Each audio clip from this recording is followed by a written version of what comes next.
So I got this theory that we as black people are under this like crazy hypnosis, and we've been under hypnosis since 1970. This hypnosis is from programming through TV, through movies, through music, things of that nature, right? Notice how in the 1960s, right, we were pro-black, we were fighting against any social injustices, we were fighting against systemic oppression, we were fighting for our rights. We took pride in families. We were together. We had esteem of ourselves. We knew who we were at this time. It was a civil rights movement, right? We had no black shows, no black movies to where it was like a full black cast or anything like that, except for like a Raisin in the Sun, which was depressing. The only other shows that we had in the 60s, which weren't fully black cast, was a show named Julia about a single black mom who was widowed. Her husband was gunned down in Vietnam, and she was raising a black boy into being a man. She was a nurse working for a company, working for a place. Then the next one was a show called The Bill Cosby Show, but not the one with Claire Huxtable and Rudy or nothing, but it was him being a gym teacher, and he was like a bachelor.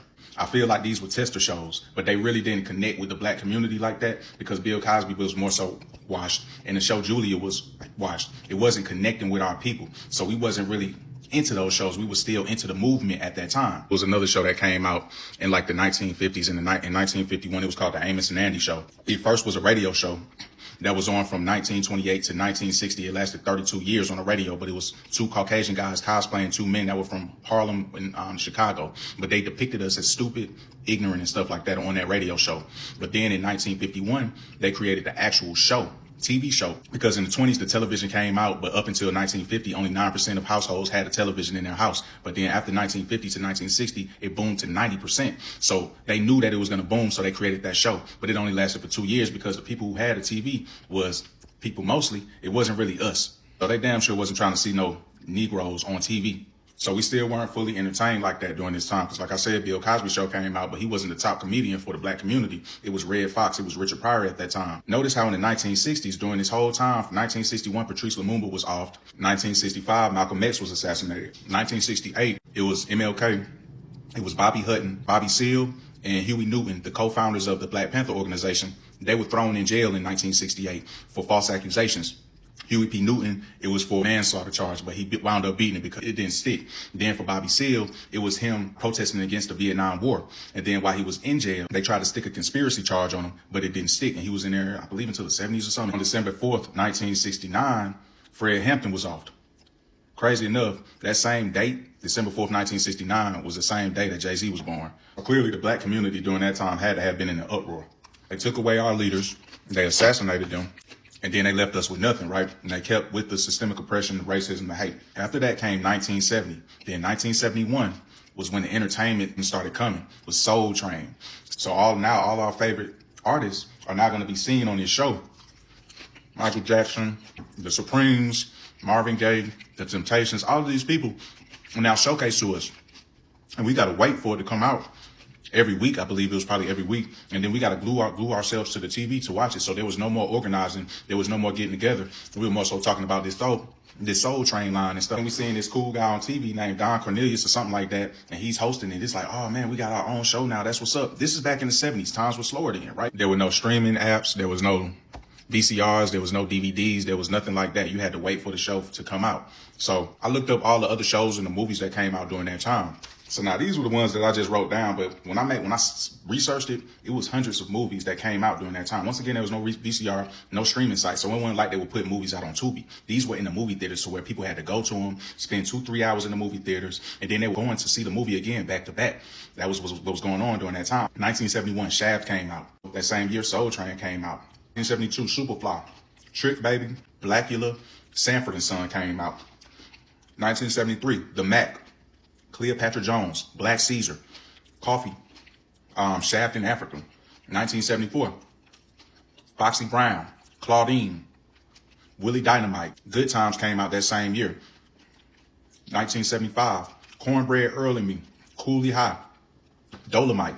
1976, Car Wash, What's Happening. 1977, Roots. Now they had to throw something in there to remind us and to make us believe that we came from Africa and make us feel less than. So they gave us Roots in 1977. Then in 1978 was The Wiz. So in 1974 was this movie called Black Samson that came out. All of these were like big movies for the black community. I just listed about 20 movies and about 6 shows that came out all within that one decade after all of our leaders were assassinated. The majority of the movies that I listed were about imps, put a P in front of it, about rug dealers, about prostitutes, put a P in front of it, about us doing a bunch of debauchery and dumb stuff in the movie. To influence, I got to mention in 1972, Fat Albert came out for the kids. Around the same time, the Vietnam War was still going on. It was from 1955 to 1975. So when that flood of movies came in, up to 1975, when that flood of movies came in, you had a bunch of dads of the household leaders who were going fighting in the war.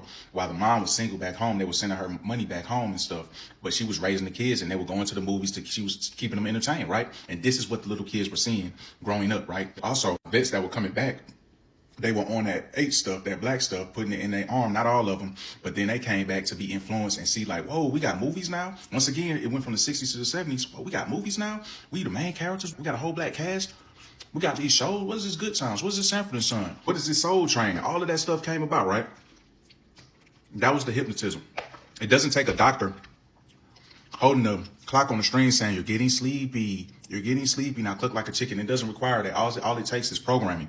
And if you constantly putting stuff in people's face, they're automatically going to start doing those things or portraying those things or reenacting those things. This is what's going to happen, especially if you're doing it and feeding it to little kids. Little kids are in the room too, because it's one TV in the house. It was the 70s. So they're seeing this stuff and now they're going to portray this stuff. The same thing is still going on today.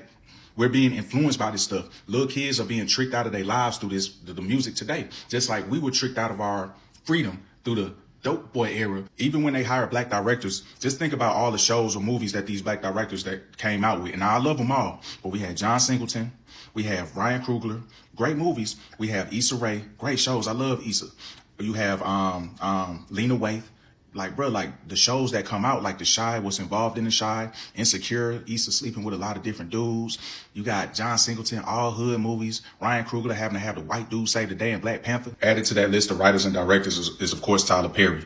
And him having Taraji P portray this distraught black woman in every film. Even with Issa Rae, you don't think Issa Rae could have came out with something better than One of Them Days? Like, she pitched the idea to the people who are in control of the entertainment industry. And she said, hey, I have a movie about 2 black girls. They're about to own their first house and they're about to put in the money with each other. They both have great jobs. They have great husbands or boyfriends. Issa, I don't think that sounds good. You have anything else? Well, I don't know. You know how Issa Rae act. I have this movie about 2 black girls staying in the projects and they're just trying to pay the next month's rent. And they go through a bunch of stuff. And one of the girls has a boyfriend and he only likes to buy Air Jordans. So he can't help them because he's staying with them, but he doesn't have the money. And they get chased around by this bully that's a girl. And then she catches up with him, the bully. And then she beats both of them up and she twerks on them. That's it. Issa, you're a genius. That's it, Issa. That's the movie. Hey, where's my checkbook? $20 million. Here you go, Issa. There you go. We're going to promote this movie. We're going to market it. And you're going to sell this movie out. It's going to be the top in the box office. I can promise you that. Mwah, you're a genius. The rap music, we're the only ones that shit on our own women. We're the only ones that talk about all this foolishness in our music, spending money on dumb stuff, like selling rugs to each other, doing rugs. Even it goes to the R&B music too, because if I listen to Taylor Swift, she's singing about all of these beautiful things. But then when I go and I listen to Jasmine Sullivan, who has a beautiful voice, she's talking about busting the windows out of my car. Like, the frequencies are different from when it comes to Taylor to when it comes to Jasmine. It's like, but Jasmine has to put it out because she has to give all her music to the A&R. And they're only going to okay certain songs. They're in control of everything, and it's putting us under hypnosis. And we don't see it. Once again, it doesn't take a hypnotist to swing a clock in front of your face that's on a string and say, you're getting sleepy. Now cluck like a chicken and bark like a dog. It doesn't require that. All it requires is programming, streaming apps, streaming series, movies, music. That's all it requires. And if you constantly put this stuff and drill this stuff into people's brain, they're going to think like this. Look at the Caucasian shows. Look at our shows. Come on now. Look at 50 Cent with All Power, BMF, Ghost. Come on, man.